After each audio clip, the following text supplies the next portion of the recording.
Sindh high court में election appeal tribunal में MQM के रहनुमा डॉक्टर फारूक सत्तार की जानिब से ROs के खिलाफ हल्का 245 से कागजात मुस्तरद होने के खिलाफ अपील की दरख्वास्त दायर कर दी गई। अपील में ये मौक़िफ़ इख्तियार किया गया था कि ROs हल्का 245 से मेरे कागजात नामजदगी मुस्तरद कर दिए थे और बताया गया था कि आपके खिलाफ 2 मुकदमात हैं जिसमें मफरूरी ज़ाहिर नहीं की गई थी, जिस बिना पर मेरे कागजात नामजदगी मुस्तरद किए गए थे, जबकि मकामी अदालत ने दोनों मुकदमात में ज़मानत मंजूर कर ली है। रिटर्निंग ऑफिसर साहब ने मेरा फॉर्म मुस्तरद कर दिया था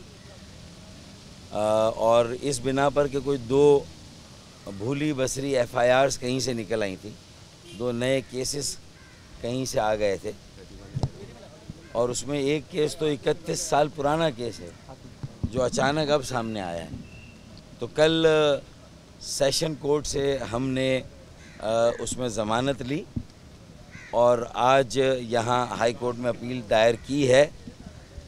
उम्मीद है कि जब भी इसकी समाअत होगी तो मेरे हक़ में फ़ैसला होगा और मेरे फॉर्म मंजूर कर लिए जाएंगे, मुझे उम्मीद है, क्योंकि मेरी तरफ से कोई दानिस्ता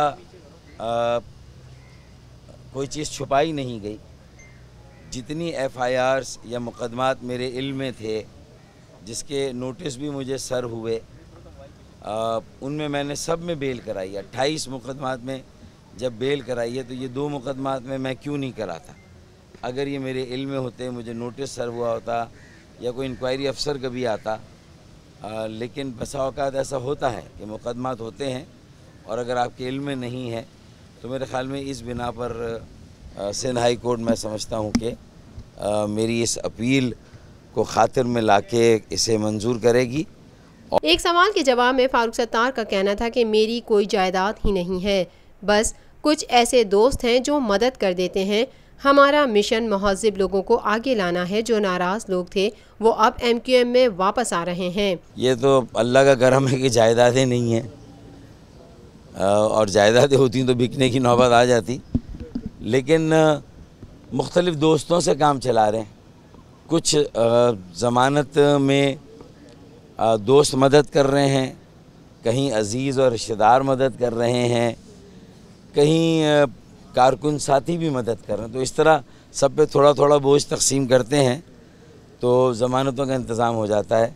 लेकिन ये बात सही है कि जितने मुकदमात MQM के रहनुमाओं पर या कारकुनान पर बनते हैं या बने हैं, शायद पाकिस्तान की सियासी तारीख़ में किसी और सियासी जमात या उनके रहनुमाओं या कारकुनों पे नहीं बनेंगे। ये बात बिल्कुल दुरुस्त है। मेरी घर की गाड़ी है, वो ज़ाहिर है कि जितने की मैं बता रहा हूँ वो उतने की है।